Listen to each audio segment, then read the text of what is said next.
دنیا میں خود ساختہ بنا رکھے تھے سب، اس دن آنکھیں کھل جائیں گی۔ اس دن آنکھیں کھلنے کا کیا فائدہ ہوگا جس دن صرف اور صرف انجام ہوگا، کوئی مہلت نہیں ہوگی۔ رکو نمبر 6، سورہ حامیم سجدہ، قرآن کی حقانیت واضح ہو کر رہے گی۔ سورہ حامیم سجدہ کے چھٹے رکو میں آگاہ کیا گیا کہ قیامت کا علم صرف اللہ ہی کے پاس ہے، اسے ہر شے کا علم ہے، وہ ہر چیز کا علم رکھتا ہے، یہاں تک کہ وہ جانتا ہے کہ کس خوشے سے کیا پھل نکلے گا اور کوئی مادہ کیا جنم دینے والی ہے۔ روز قیامت اللہ مشرکین سے پوچھے گا کہ کہاں ہیں وہ ہستیاں جنہیں تم نے میرا شریک قرار دیا تھا۔ مشرکین اپنے شرک کا جرم کا انکار کریں گے، اپنے شرک کے جرم کا انکار کریں گے۔ انسانوں کو عادت ہوتی ہے نہیں ہم نہیں کرتے تھے، نہیں نہیں ہم نہیں کرتے تھے، ہے نا، وہاں بھی کریں گے۔ ان کا کوئی خود ساختہ معبود ان کی مدد کو نہیں آئے گا۔ دنیا میں پکارتے نا مدد مدد کر کے، فلاں کا نام لے کے مدد، فلاں کا نام لے کے مدد، ہے نا، ہم تو ان کو وسیلہ بناتے ہیں، تو وہاں پر تو کچھ کوئی بھی نہیں آئے گا۔ ان کا کوئی خود ساختہ معبود ان کا ان کی مدد کو نہیں آئے گا۔ اکثر انسان نعمت ملنے پر اتراتے ہیں اور تکلیف آنے پر انتہائی مایوس اور نا امید ہو جاتے ہیں۔ اپنے آپ کو چیک کر لیں، نعمت ملنے پر کبھی اتراتے تو نہیں، اور تکلیف آنے پر مایوس تو نہیں ہو جاتے ہیں۔ درمیانہ لیول ہے یا نہیں، کہ نعمت ملنے پر تکبر نہیں کرنا، اترانا نہیں ہے، اللہ کا شکر ادا کرنا ہے، اور تکلیف آنے پر واویلا نہیں مچانا، مایوس نہیں ہونا ہے، صبر کرنا ہے۔ یہ دونوں پرپس تھے اس کے پیچھے۔ نعمت ملنے پر اترانے کے پیچھے کیا ہے؟ اترانا نہیں ہے، شکر ادا کرنا ہے۔ تکلیف کے پیچھے کیا ہے؟ مایوس نہیں ہونا، صبر کرنا ہے، اللہ سے امید کرنی، نا امید نہیں ہونا۔ اللہ ہمیں اپنی نعمتوں پر شکر کرنے اور اگر کوئی آزمائش آ ہی جائے تو اس پر صبر کرنے کی توفیق عطا فرمائے، آمین۔ ان قریب اللہ کائنات اور خود انسانوں کے وجود میں لوگوں کو ایسی نشانیاں دکھائے گا جو قرآن کی دی ہوئی خبروں کے عین مطابق ہوں گی۔ ان قریب قیامت کی جو جھلکیاں ہیں ان کی بات ہو رہی، کیونکہ اوپر بات ہوئی ہے نا قیامت کا علم صرف اللہ ہی کے پاس ہے۔ کیا ان قریب، اس کا مطلب ہے کہ ان قریب مطلب جو، کیونکہ اللہ کا قرآن مجید میں فرماتا ہے اقترب للناس، قریب آ گئی لوگوں کے لیے قیامت، تو قیامت تو قریب ہی ہے، دور نہیں ہے، بس ایک وقت مقررہ ہے، اس کی دیر ہے۔ ان قریب کائنات اور خود انسان کے وجود میں لوگوں کو ایسی نشانیاں دکھائے گا اللہ جو قرآن کی دی ہوئی خبروں کے عین مطابق ہوں گی۔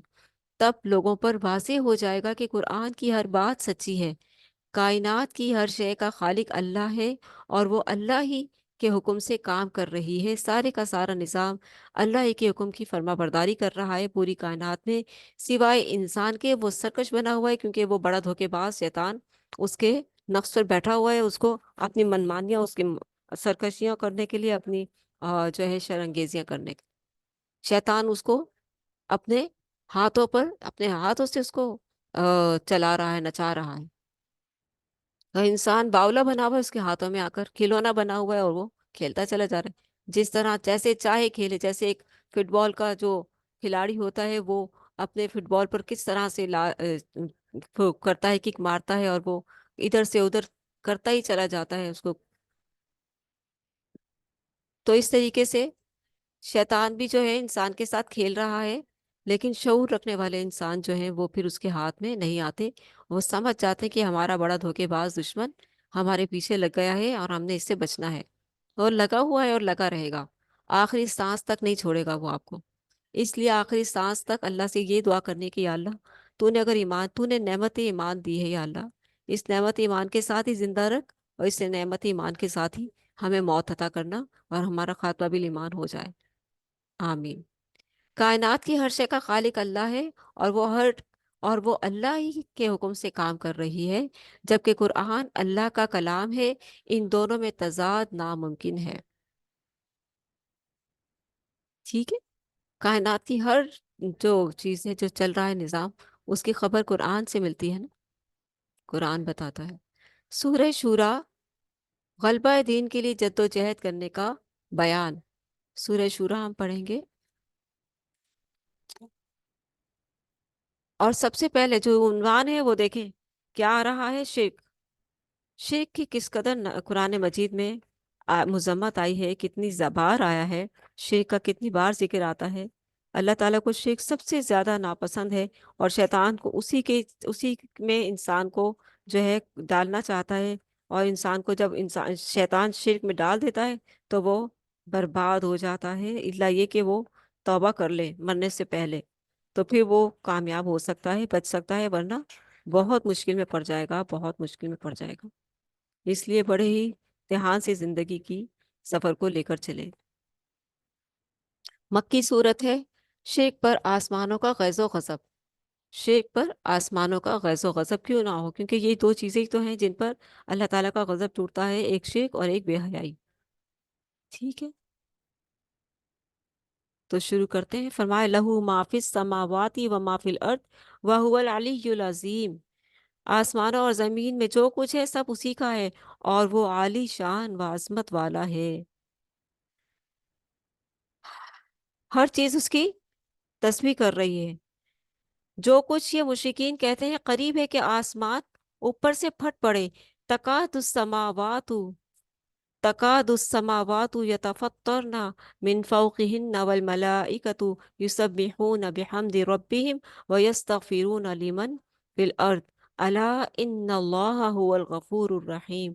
جو کچھ یہ مشرکین کہتے ہیں، یعنی جو شرک کرتے ہیں، اپنے مددگاروں کو پکارتے ہیں، قریب ہے، یعنی کہ اللہ کو چھوڑ کر انہوں نے جو بنا رکھے ہیں اللہ کی مخلوق کو مددگار کے طور پر، ان کو پکارتے ہیں، تو قریب ہے کہ آسمان اوپر سے پھٹ پڑے،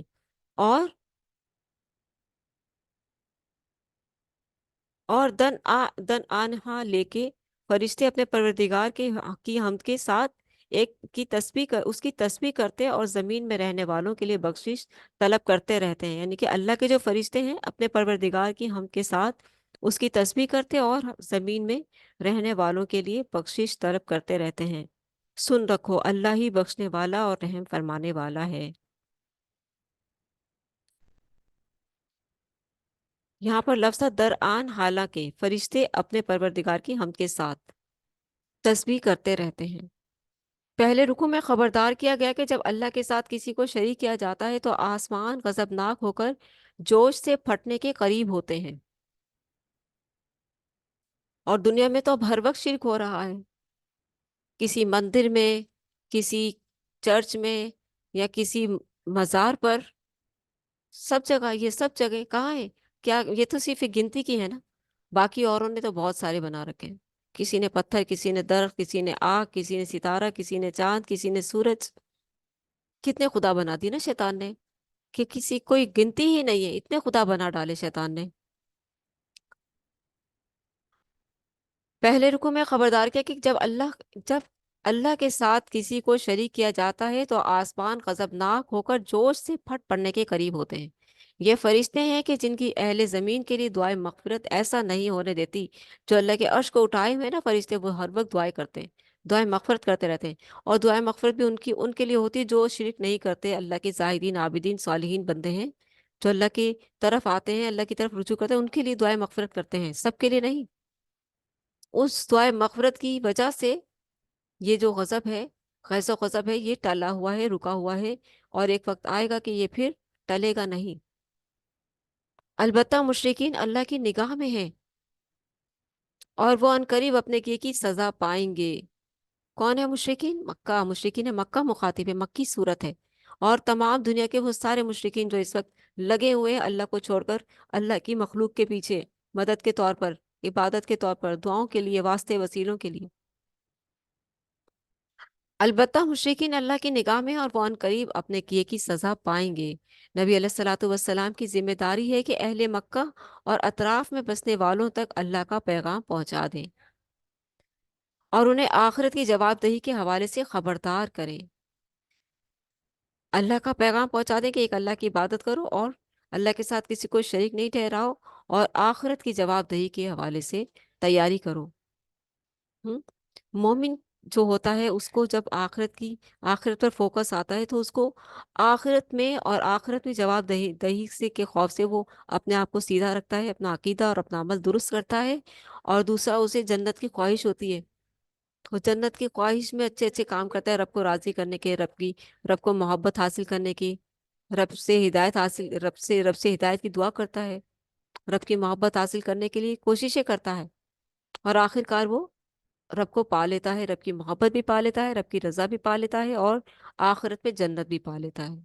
یہ ہے کامیابی۔ اللہ تعالی ہم سب کو عطا فرمائے، آمین۔ ہوش مندی کی زندگی گزارنے والے ہی کامیاب ہو سکتے ہیں، جو متقی پرہیزگار ہیں، جنہیں پتا ہے کہ دنیا بھی مقصد نہیں، دنیا میں بے مقصد نہیں آیا، میں اپنی مرضی سے نہیں آیا، جس نے بھیجا ہے اس کی مرضی کے مطابق زندگی گزاروں گی، اور پھر انشاءاللہ ضرور کامیاب ہو جاؤں۔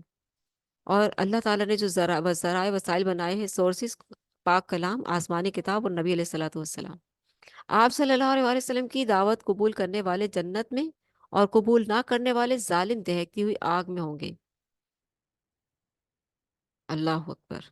رکو نمبر 2، اقامت دین کا حکم۔ دوسرے رکو میں ہدایت دی گئی کہ اپنے جملہ معاملات میں اللہ ہی کو حاکم مانو،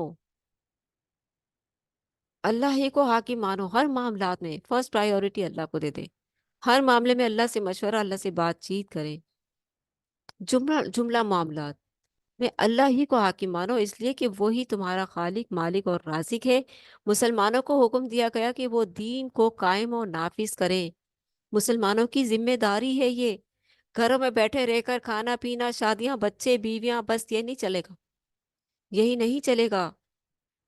اپنے منصب کو پہچانیے، اپنی ذمہ داری کو پہچانیے۔ اللہ کے رسول صلی اللہ علیہ وسلم اپنی ذمہ داری نبھا کر چلے گئے، پھر آپ کے پاس صحابہ کرام کے آرام سے بیٹھ گئے تھے؟ نہیں، وہ پھیل گئے تھے، انہوں نے دین پھیلایا، دین کا کام کیا، جتنی ان کی زندگی تھی وہ کرتے رہے دین کا کام، چین سے نہیں بیٹھے۔ یہ اللہ کے رسول کی سنت ہے۔ آگے پھیلائیں گی تو پھیلے گی، روک دیا تو رک جائے گا۔ شیطان تو ویسے ہی روکنا چاہتا ہے، دوسری قومیں تو ویسے ہی اسلام کی دشمن ہے۔ پھر تابعین آئے، انہوں نے پھیلائے، انہوں نے کام کیا، انت تک محنت کی، دین کو محفوظ کیا۔ پھر تابعین آئے، انہوں نے انت تک محنت کی، دین کو محفوظ کی، جن میں ائمہ کرام کے نام آتے ہیں، بڑے بڑے۔ لیکن اس کا مطلب یہ نہیں کہ کسی ایک امام کا نام پکڑ کر اپنا مذہب بنا لیا جائے، مالکی، شافعی، حنبلی، حنفی۔ اس کا مطلب یہ نہیں ہے، ان کی محنتوں کو ضرور سراہا جائے، رشک آتا ہے ان کی محنتوں پر۔ وہ اتنے بڑے لوگ تھے جنہوں نے دین کی محفوظ کرنے کے لیے اتنے کام کیے ہیں، اتنی محنت کی، رات دن ایک کر دیا تھا انہوں نے۔ اور پھر آخر میں انہوں نے اپنی کتابوں میں لکھا کہ جو بات ہماری کتابوں میں درج ہے، جو ہم نے درج کی ہے اپنے ہاتھوں سے، اس میں اگر کوئی بات اللہ اور اس کے رسول کے خلاف آ جائے تو اس کو دیوار پر دے مارنا، اس کی کوئی حیثیت نہیں۔ یہ گواہی دے کر گئے ہیں وہ، یہ عہد، یہ جو ہے یہ بات کر کے گئے ہیں وہ، کہ رہتی دنیا تک یہ کتابیں پڑھی جائیں گی، آگے چل رہی ہیں، جب تک پڑھی جائیں گی رہتی دنیا تک، تو قرآن مجید کی اللہ تعالیٰ نے حفاظت کی ذمہ داری لی ہے، اور سیرت مبارکہ کی۔ تو جو کام کر گئے ہیں صالحین، عابدین، زاہدین، تابعین، تبا تابعین، صالحین، تو ان کی محنت کو سراہا جائے گا۔ جس نے جس نیت سے، جس اخلاص سے کیا ہے، اس کی ویسی ہی محنت کامیابی کی طرف جاتی رہے گی، اور لوگ جو ہے دین سے فیضیاب ہوتے رہیں گے، جو انہوں نے آ، دین کی چیزیں محفوظ کی ہیں، احادیث محفوظ کی ہیں، صحیح معنوں میں صحیح قرآن مجید کا حق ادا کر کے اس کی تفاسیر لکھی ہیں، اور اللہ کے رسول صلی اللہ علیہ وسلم کی سیرت مبارکہ کا حق ادا کر کے اس کے محفوظ کیا ہے۔ یہ ہیں ان کی خدمتیں، اور یہی دو سورسز ہیں۔ اس رکو میں ہدایت دی گئی کہ اپنے جملہ معاملات میں اللہ ہی کو حاکم مانو، اور اس لیے کہ وہی تمہارا خالق، مالک اور رازق ہے۔ مسلمانوں کو حکم دیا گیا کہ وہ دین کو قائم اور نافذ کریں۔ کتنی ذمہ داری ہم نبھا رہے ہیں، اپنے آپ کو چیک کر لیں، اور اس عظیم مشن کے حوالے سے باہم اختلاف نہ کریں۔ یہ جو اختلاف آتا ہے نا، ہم تو حنفی ہیں، ہم تو بریلوی ہیں، ہم تو اہل حدیث ہیں، ہم تو دیوبندی ہیں، ہم تو یہ ہیں، ہم تو وہ ہیں، تو یہ ہم نہ کریں، میں نہ کریں۔ شیطان نے میں کی تھی نا، تو وہ برباد ہو گیا۔ اس لیے ہم اور میں نہ کریں۔ اللہ اور اس کے رسول کی رسی کو مضبوطی سے تھامے، اپنے نام مت بنائیں، ایک ہو جائیں اللہ کے مشن کے لیے، اللہ کے رسول صلی اللہ علیہ وسلم کی سیرت مبارکہ پر ایک ہو جائیں، ایک جمع ہو جائیں، پھر دیکھیں کیسے کامیابی ملتی ہے۔ یہ ناکامی، نامرادی، ذلت اور رسوائی کس وجہ سے آئی ہوئی ہے؟ میں یہ تو میں وہ، اس وجہ سے آئی ہوئی ہے۔ شیطانی راستہ اپنایا ہوا ہے نا، نمازی پرہیزگار ہو کر بھی شیطانی روش نہیں چھوڑی، تو کیا فائدہ پھر؟ اللہ نے اسی مشن کے لیے بھیجا تھا، کس کو؟ حضرت نوح علیہ السلام کو، حضرت ابراہیم علیہ السلام کو، حضرت موسیٰ علیہ السلام، اور حضرت عیسیٰ علیہ السلام کو۔ پھر یہی مشن دیا گیا نبی علیہ الصلوۃ والسلام کو، امت مسلمہ کے لیے اعزاز ہے کہ اسے وہی ذمہ داری دی گئی، اسے وہی ذمہ داری دی گئی ہے۔ ہمارے لیے اعزاز کی بات ہے، ہم اس اعزاز کو لیتے ہی نہیں۔ ہماری ذمہ داری تھوڑی ہے، مولوی ملاؤں کا کام ہے بس، جو مسجد میں درس دے دیا وہی سن کر آگے ویسے ہی کر لیا، اور کیا پتہ کسی نے صحیح درس کی تدریس کی ہے یا نہیں کی، صحیح بات کی تدریس کی ہے یا نہیں کی، وہ علم بھی رکھتا ہے یا نہیں رکھتا۔ دلیل سے بات سنا کریں، دلیل مانگا کریں، دلیل دیجئے۔ آپ کے پاس تو دلیلیں ہوں گی نا، آپ نے تو علم حاصل کیا ہوا ہے، آپ دلیل دیجئے۔ اتنی بڑی مسند پر بیٹھے ہیں آپ۔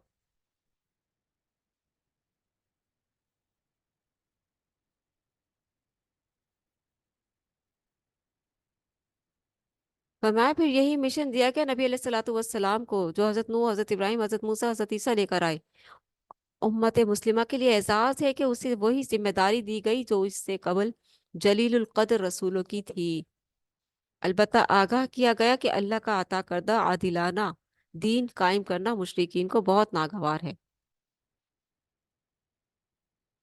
ان کی وہ اس پر ضرب آتی تھی نا، جو ان کے مشرک عقائد تھے، کہ آگاہ کیا گیا کہ اللہ کا عطا کردہ عادلانہ دین جو نظام ہے، نظام قائم کرنا مشرکین کو بہت ناگوار ہے، خواہ وہ سیاسی مشرک ہوں جنہوں نے اپنی حکمرانی قائم کر کے لوٹ مار مچا رکھی ہو، یا مذہبی مشرک ہو جو جھوٹے معبودوں کے تصورات دے کر لوگوں سے نذرانے وصول کرتے ہیں۔ یہی بات ہم پیچھے پڑھ کر آ رہے ہیں نا، آج مختصر الفاظ میں دیکھیے کہ خواہ وہ سیاسی مشرک ہوں جنہوں نے اپنی حکمرانی قائم کر کے لوٹ مار مچا رکھی ہو، یا مذہبی مشرک جو جھوٹے معبودوں کے تصورات دے کر لوگوں سے نذرانے وصول کر رہے ہوں۔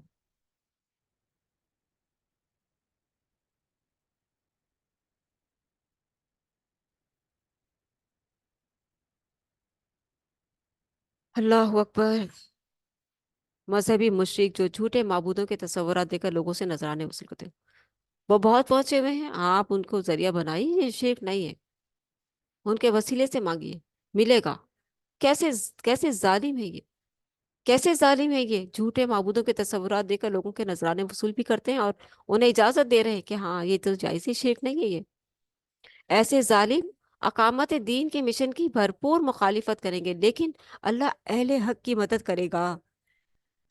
اہل حق بہت کم ہیں، ان کی آواز بلند تو ہوتی ہے، لیکن اس قدر ان ظالموں نے اس قدر فتنہ مچا دیا ہے، شرک کی گندگی اتنی پھیلا دی ہے، اس طریقے سے پھیلا دی ہے، اس چیز کو اس طرح سے جائز قرار دے دیا ہے، واسطوں وسیلوں کو، کہ حق بات کسی کو سمجھ ہی نہیں آتی، الٹا جو حق بات کرتے ہیں اس کو کافر کہہ دیتے ہیں یہ لوگ۔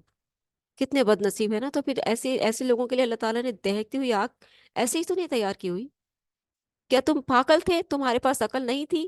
کیا تمہارے پاس دل نہیں تھا؟ تمہارے پاس کان نہیں تھے؟ کیا تمہارے پاس آنکھیں نہیں تھی؟ کیا تم عقل و شعور نہیں رکھتے تھے؟ کیا تم تو کیوں اپنے پیشواؤں کی باتوں میں آئے؟ تم نے کیوں نہیں علم حاصل کیا؟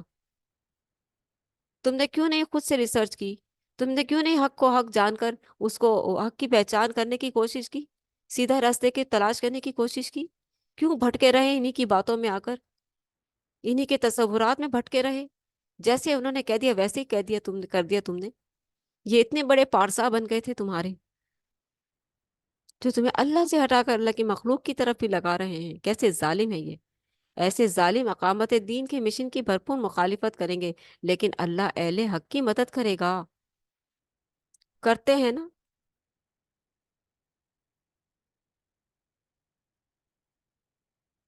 کرتے ہیں مخالفت۔ آپ دیکھیں کس طرح بیٹھے ہوئے ہیں مسندوں پر، سب سے پہلے برائی کرتے ہیں جو بزرگوں کو نہیں مانتے نا، ان کو کافر کہتے ہیں۔ بزرگوں کو کون نہیں مانتا؟ سب ان جو آزائدین عابدین ہیں، کوئی ان کی برائی کرتے ہیں؟ وہ تو ڈائریکشن درست کرتے ہیں کہ بھائی یہ نہیں لے کر دے سکتے، ایسا مت کرو، دینے والا، مدد کرنے والا صرف اللہ ہی ہے۔ جب اللہ ہے تو پھر تم کیوں ایسا کو پکار رہے ہو بھائی؟ اللہ تعالیٰ قرآن مجید میں بار بار فرما رہا ہے کہ یہ مدد نہیں کر سکتے، یہ مدد نہیں کر سکتے، یہ باطل ہیں۔ لیکن ایسے گمراہ کن عقیدے، ایسے گمراہ کن تصورات پھیلانے کے لیے سب سے بڑا وہ بڑا دھوکے باز شیطان، اور پھر جس نے انسانوں کو گمراہ کر دیا ہے، کرنے کا پورا ٹھیکہ اٹھا رکھا ہے، وہ جو انسان اس کے